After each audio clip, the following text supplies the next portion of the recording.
para comenzar esta exposición sobre el puerto de Valparaíso visto por los viajeros franceses del siglo... No sé si se escucha, ¿esto está mal o está bueno? ¿No? ¿Se escucha? ¿No? ¿Este está mejor? Sí. ¿Ahora sí? No tenés que acercarlo a la boca. Con toda la mano. Gracias, Claudio. Tú siempre me sacas de apuro, hombre. Ya, bueno, no estoy acostumbrado a hablar fuerte, así que de todas maneras me van a escuchar. Bueno, la verdad que cuando me pidieron que hablara sobre el puerto de Valparaíso, yo había hecho un trabajo, ¿no?, que corresponde a un artículo que está acá, ¿no?, que aparece en la pantalla allí, y que el mismo artículo ya tiene una historia, ¿no? Quise entregar en Francia la visión de Valparaíso que los mismos franceses tuvieron en el siglo XIX. Y fue en el año 2001, ¿no?, corría el año 2001, fui invitado a participar en el Congreso Internacional y Pluridisciplinario que fue organizado por la Universidad del Litoral de Boulogne-sur-Mer, ¿no?, entre el 15 y el 17 de noviembre del año 2001. Ahora, claro, la verdad es que un colega catalán, ¿no?, me dijo: oye, Tamar, está este congreso, ¿no?, yo voy a hablar de Barcelona, ¿y por qué tú no hablas de Valparaíso? Dije: bueno, ya tengo bastante material y vamos a hacer algo, ¿no es cierto?, para presentarlo en una universidad que está frente al Canal de la Mancha, ¿no?, está lejos del Pacífico, para que la gente allá también sepa, ¿no es cierto?, que algo de Valparaíso. La verdad es que tienen bastante idea de Valparaíso, ¿no?, pero, en fin, para recordarles lo que es el puerto, para nosotros el puerto de Valparaíso. Entonces, repito que en ese año 2001 empecé a trabajar, yo había trabajado mucho los textos de viajeros, nosotros, si algún día regresaba al país, no podría, bueno, hacer algo sobre los relatos de viajeros. Esa era la idea. Les tomé algunos, ¿no?, y bueno, hice una síntesis y hice este artículo. Y sobre este artículo les quiero hablar. Ahora, el Congreso lleva por título el puerto, sus significaciones, sus interpretaciones y sus representaciones. Bueno, en esta oportunidad presenté el trabajo que lo tradujo El puerto de Valparaíso, ¿no es cierto?, visto y soñado por los viajeros franceses del siglo XIX. Visto sí, porque los viajeros, ¿no es cierto?, tenían bastante curiosidad, ¿no?, a partir de la época de la independencia, ya cuando se abren las puertas en general, ¿no es cierto?, a los otros europeos que no sean los españoles. Y ustedes saben, ¿no es cierto?, llegó una gran cantidad de marinos, de científicos, de comerciantes, indudablemente, ¿no? Y muchos marinos empiezan a describir el puerto, ¿no? Entonces, llegaban, veían, observaban, y después en alta mar, ¿no es cierto?, empezaban a redactar. De suerte que en Francia, podríamos decir nosotros, se creó toda una escuela literaria de relatos de viajes, que ya ellos tenían, ¿no es cierto?, de mucho antes. Pero ahora, ¿no es cierto?, a esa escuela literaria de relatos de viajes se va a unir, ¿no es cierto?, toda la América, ¿no?, el nuevo mundo, una nueva visión, ¿no es cierto?, del nuevo mundo. La literatura es bastante rica y, bueno, mucho éxito de librería, por supuesto, ¿no? Era la época en que los franceses soñaban, ¿no es cierto?, leyendo estos relatos de viajeros, ¿no? Bueno, y no tenían televisión, claro, había que soñar, ¿no es cierto?, leyendo, ¿no es cierto?, estos países, a veces exóticos, a veces no, ¿no? Y les interesaba mucho, ¿no es cierto?, las costumbres. Ahora, por lo demás, es interesante ver que casi toda la gente que ha escrito estos relatos era de gente que podríamos decir nosotros de cierta calidad, ¿no? De gente de calidad, en la medida que la mayoría eran oficiales de marina, ¿no? Y nosotros sabemos bien, ¿no es cierto?, las dificultades que hay, ¿no es cierto?, para entrar en esos países, ¿no es cierto?, a estudiar para oficial de marina. O sea, en ese sentido había muchos científicos también. Entonces, digamos que el relato podemos nosotros hacerle confianza, ¿no?, de lo que ellos publican. Bien, 2 años después, en 2004, las ponencias del coloquio fueron publicadas y para esta ocasión se me permitió cambiar el título del artículo, que quedó como sigue: la imagen de Valparaíso en los relatos de viajeros franceses del siglo XIX. Y es lo que aparece, ¿no es cierto?, acá, en esta separata, ¿no es cierto?, del libro, ¿no es cierto?, donde están todas las ponencias. Y la primera página, no sé si se ve bien, habría que agrandarla, ¿no? Pero hay una cosa. ¿Cómo se agranda esto? No. ¿Dónde está el porcentaje? Aquí está, ahí se empieza a agrandar. No, pero hay mucho ya. No sé si ven bien. Ahí está, bueno, luego. Se acercan más aquí al lugar, no sean tímidos. No, si hay una copita, no, aquí ya sé, yo algo sé. Ahí está. ¿Ah? Ya, entonces, bueno, el artículo empieza así. Ahora no sé si se ve bien, le voy a explicar, ¿no? Es la imagen de Valparaíso en los relatos de viajeros franceses del siglo XIX.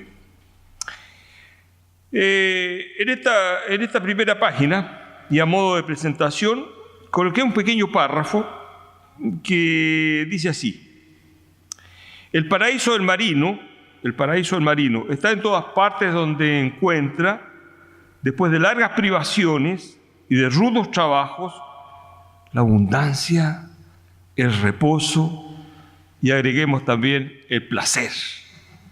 Ahora, muy francés, no sé si la traducción es literal, ¿no? Y a este título dice: Valparaíso merece su nombre. Ahora, ¿por qué esto es un juego de palabras? Finalmente se hablaba, ¿no es cierto?, al principio del Valle del Paraíso. Este Valle del Paraíso que, bueno, poco a poco se transformó, ¿no es cierto?, en Valparaíso. Y esto hace soñar.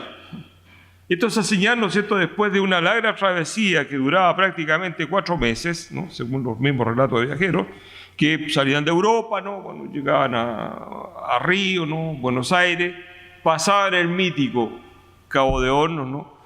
Algunos llegaban a Concepción y la mayoría, ¿no es cierto?, llegaba al Paraíso. Era obligatoriamente quedarse en Valparaíso. Entonces, claro, después de una larga travesía ya la gente empieza, ¿no es cierto?, un poco a elucubrar, ¿no es cierto?, a soñar. Bueno, y ellos decían: Valparaíso, el Valle del Paraíso. Ese es formidable eso.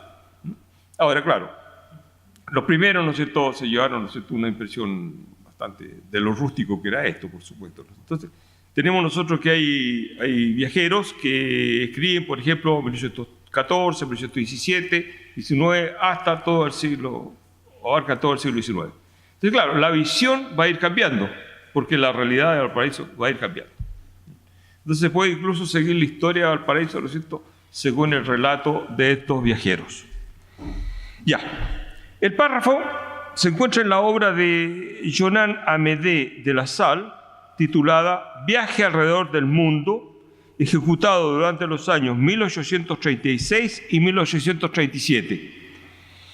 Este viajero de la Salle había salido del puerto mediterráneo de Toulon, ¿no?, el 6 de febrero de 1836 y había llegado a Valparaíso el 10 de junio del mismo año. Prácticamente 4 meses, ¿no es cierto?, de un largo viaje. Se merecía, ¿no es cierto?, llegar a un lugar, ¿no es cierto?, paradisíaco. Sigue hablando la Salle y dice: este puerto es en efecto el depósito, ¿no?, el sentido almacén, ¿no?, de todo lo que se consume en Bolivia, Perú, en los estados de Ecuador y en Centroamérica, e intermediario obligado de su comercio con Europa. Digamos, ustedes se pueden dar cuenta, ¿no es cierto?, del volumen, ¿no?, del comercio de Valparaíso en la época. Estamos recién, ¿no es cierto?, les repito, ¿no es cierto?, en el año 36, 1836. Valparaíso dice, está al abrigo por las altas montañas. Nosotros le llamamos cerro, ellos le llamaban montaña, no tienen, ¿no es cierto? Montaña tan grande como las nuestras, ¿no? En fin, ellos le llamaban montaña. Valparaíso, entonces, repito, está al abrigo por las altas montañas de todos los vientos que soplan habitualmente sobre estas costas, excepto los vientos norte. Y él explica, ¿no es cierto?, que la bahía, le explica al público que va a leer, ¿no es cierto?, que la bahía, ¿no es cierto?, está mirando al norte, ¿no? Y que lo del puerto mismo, ¿no es cierto?, el corazón de Valparaíso, se encuentra en el suroeste. No sé, los geógrafos me podrán, ¿no es cierto?, explicar mejor esto. Entonces, excepto los del norte, en fin, como todos los puntos muy frecuentados, este puerto presenta el aspecto animado de una ciudad comerciante. Esa es la primera impresión. Este puerto, repito, presenta el aspecto animado de una ciudad comerciante, la comodidad, el lujo. Digamos también la facilidad de las costumbres que engendra el contacto incesante de los habitantes con los extranjeros de todas las nacionalidades. Un puerto, ¿no es cierto?, de tipo internacional. ¿Cuál eran, ¿no es cierto?, los puertos europeos en la época? Bueno, vuelvo a mi artículo. Después de haber hablado entonces de los barrios de Valparaíso, casi todos los viajeros señalan este aspecto, ¿no? Prácticamente los tres barrios que tiene Valparaíso: el barrio del Puerto, ¿cómo se llama?, el barrio del Almendral y lo que llaman ellos las quebradas. También hablo, ¿no es cierto?, en otro subcapítulo del comercio, pero consagré un subcapítulo a la población y el mestizaje, cosas que yo he estudiado desde mucho tiempo, ¿no? Incluso una vez acá, si mal no me recuerdo, hicimos una exposición sobre el mestizaje de América Latina, ¿no?, hace unos 3 o 4 años atrás. Entonces, bueno, traté, ¿no es cierto?, andaba buscando siempre cosas del mestizaje y encontré justamente, ¿no es cierto?, entre los viajeros, una exposición, ¿no es cierto?, de la población y del mestizaje de Valparaíso. Entonces, en síntesis, lo que dicen los viajeros es que hacia 1819, estamos ya prácticamente terminando la independencia, ¿no? En 1819, época de la emancipación de Chile, la ciudad de Valparaíso contaba apenas con una población de 5 a 6 mil habitantes. Pequeña. 3 años más tarde, ella debía alcanzar 15.000 o 18.000 personas. Bueno, esto va creciendo rápidamente, entre las cuales se contaba alrededor 3.000 extranjeros. Esa es la primera cifra que yo encontraba en los relatos. Los ingleses y los norteamericanos constituían más de los 3/4 de los extranjeros. Teníamos, ¿no es cierto?, bastantes ingleses y bastantes norteamericanos. El resto se componía de algunos españoles, ¿no?, italianos, alemanes, portugueses y también franceses.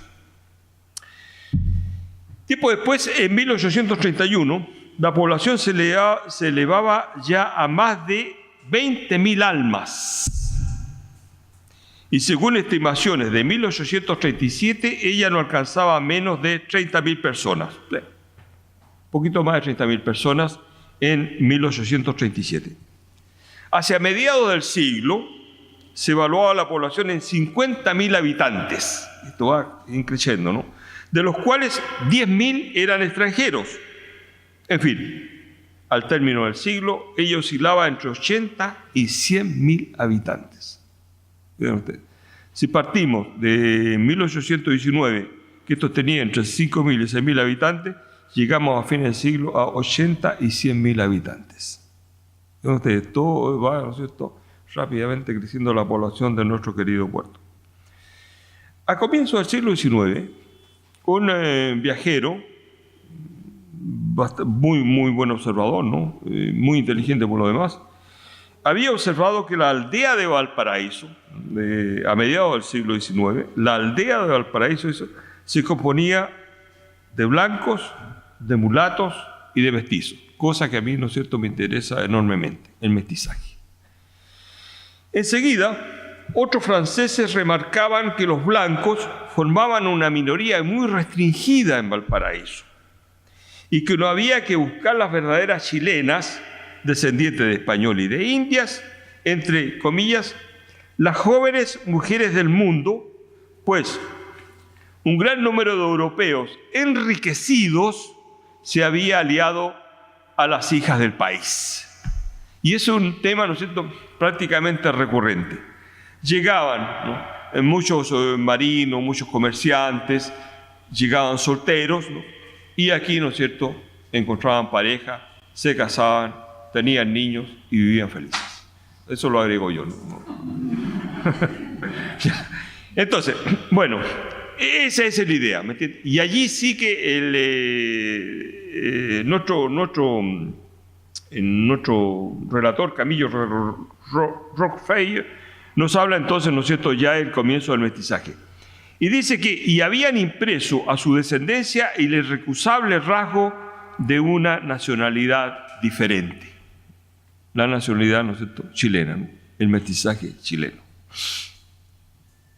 Entre el pueblo, dice, estos matrimonios habían sido menos numerosos entre las capas bajas de la población, ¿no? Así, en esta capa de la población se encontraban sobre todo chilenas de tipo indígena o de tipo español, transformando, siguiendo el número de alianzas, en una u otra de las ascendencias. Según se va mezclando la gente, ¿no?, esos mestizos se van a mezclar más con el elemento indígena, van a mantener, ¿no es cierto?, un carácter, un fenotipo indígena más fuerte, o se van a aliar, ¿no es cierto?, con los españoles y van a perder, ¿no es cierto?, ese fenotipo indígena. Ya, esta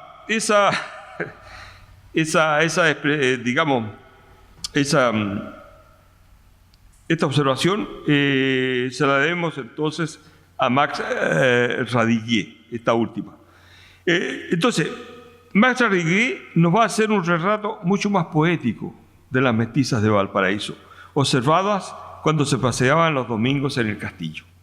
Max Radiguet llega alrededor, ¿no es cierto?, a mitad de siglo, y es una de las obras fundamentales, ¿no es cierto?, para estudiar la idiosincrasia, ¿no es cierto?, no solamente de Valparaíso, sino que también de Chile. Y él observaba mucho a la gente. Ahora, la verdad es que todos los viajeros observaban, lo que más observaban eran a las mujeres. Ustedes me dirán, es lógico, yo lo comprendo. Ahora, porque todos hablan de las mujeres, todos hablan de las porteñas, ¿no? Entonces, claro, yo también quise, ¿no es cierto?, hacer resaltar a los franceses, ¿no es cierto?, que los franceses que venían para acá estaban muy contentos con nuestras porteñas, ¿no?, y por eso se quedaron acá.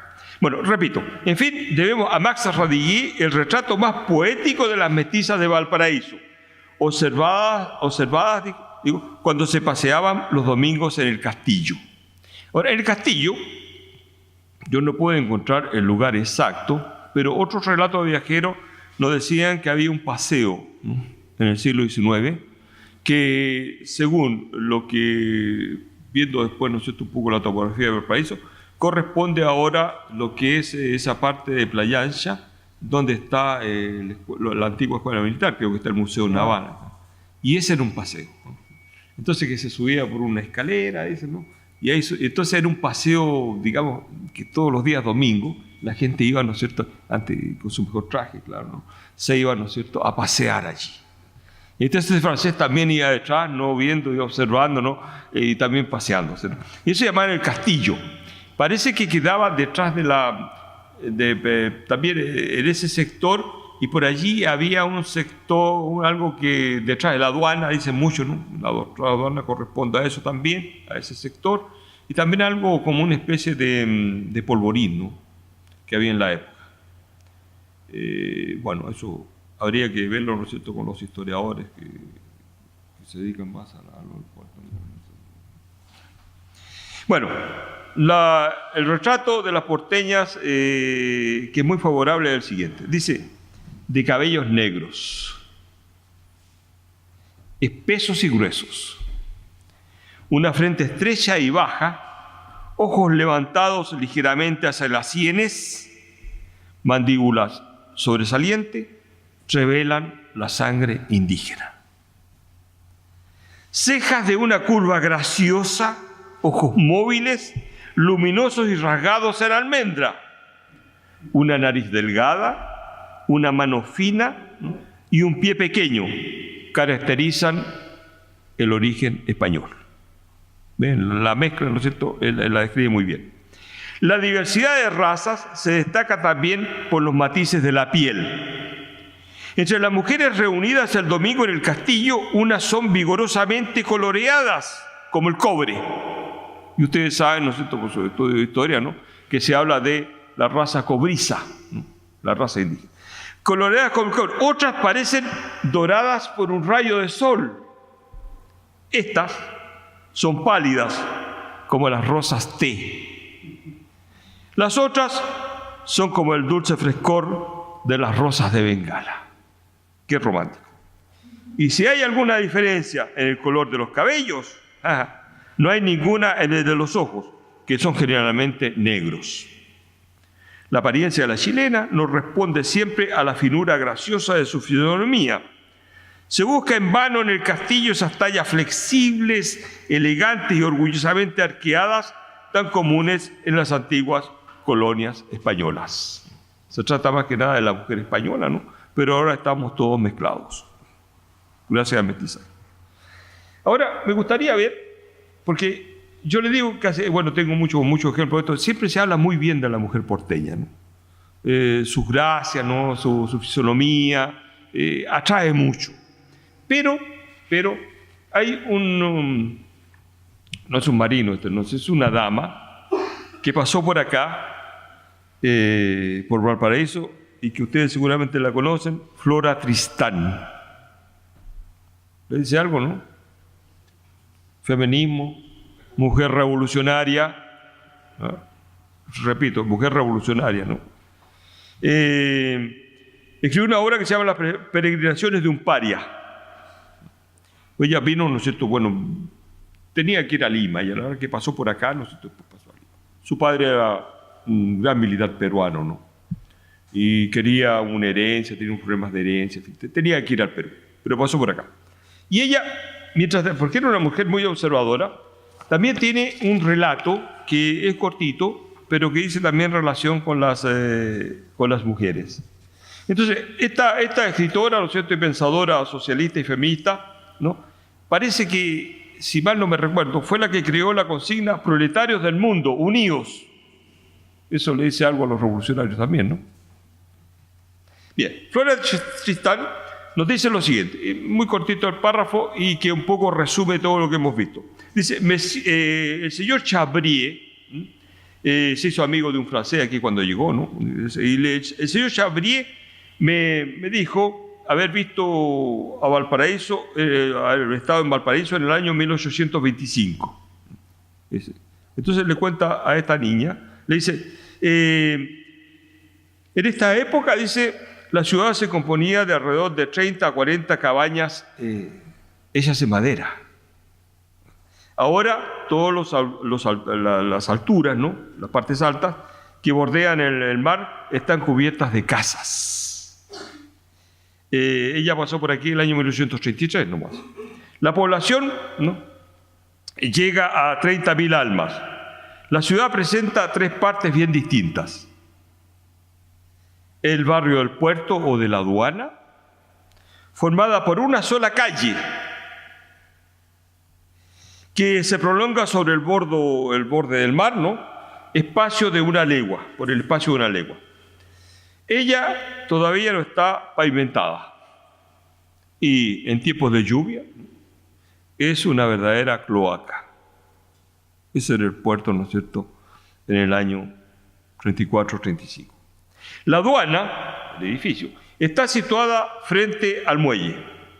Es una vasta construcción cómoda para su destinación, para lo que está destinada, pero sin ninguna decoración arquitectónica. La vemos nosotros. En este barrio están las grandes casas de comercio, en el barrio Puerto, de diversas naciones.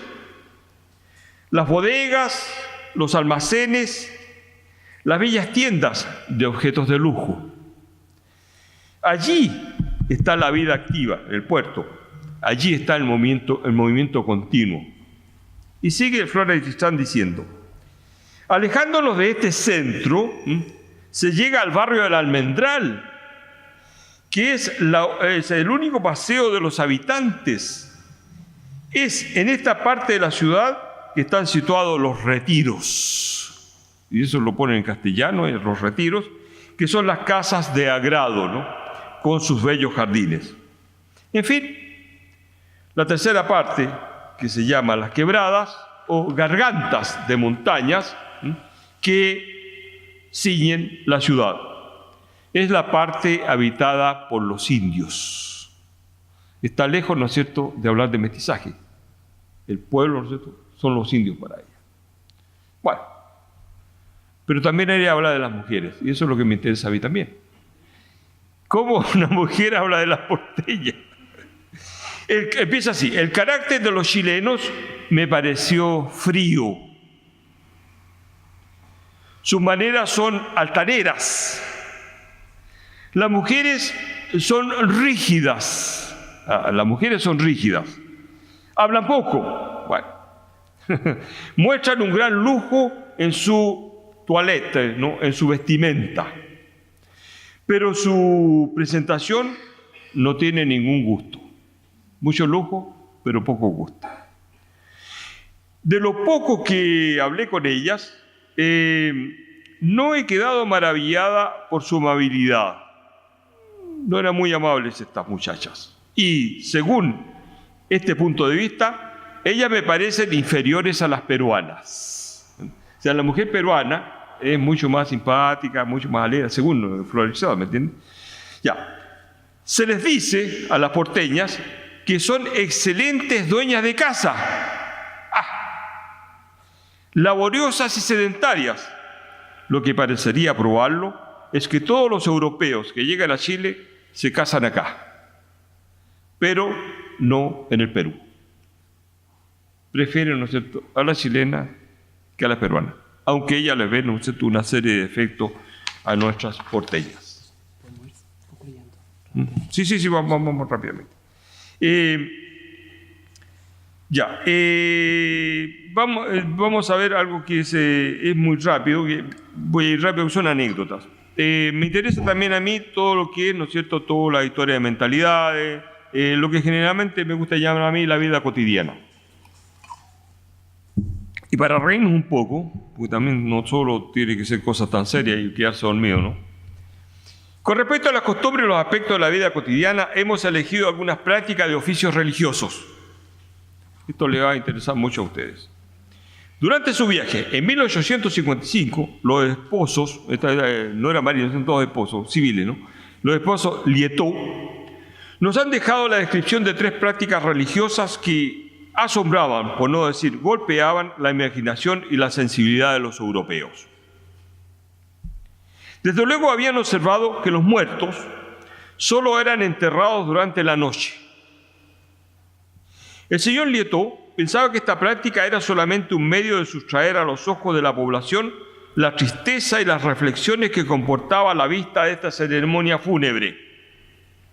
No puedo creer, dice el señor Lieto, que sea para evitar la ostentación que se despliega en Europa para la gente rica. La gente de acá solo quieren gozar de la vida. Los porteños solo quieren gozar de la vida y no tener por intervalo ninguna cosa que les recuerde, que ella debe terminar. Somos vividores porque queremos la vida. Y aquí, con respecto a esta ceremonia fúnebre, yo agregué una pequeña anécdota, ¿no? Espero encontrarla rápidamente antes esto estará por acá. Habría que traducirla, ¿no? Rápidamente, aquí está. Con respecto a esta ceremonia fúnebre, enterrar a los muertos de noche. Otro viajero, este es Paul Treutler, que es bastante conocido en la historia de Chile. Dice, en la misma época, escribo yo, Paul Treutler había asistido al mismo tipo de cortejo fúnebre. Se recordaba que saliendo del teatro, poco después de medianoche, y dirigiéndose hacia su casa, había escuchado súbitamente sobre la plaza del orden un ruido sorprendente en la noche tranquila.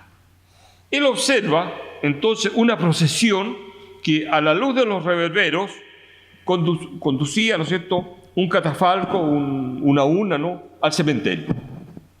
Si el aspecto de un entierro es sombrío a medianoche, la impresión que recibió fue aún más desagradable cuando vio que los que llevaban, ¿no?, los portadores, en lugar de avanzar a pasos tranquilos y solemnes, iban al trote.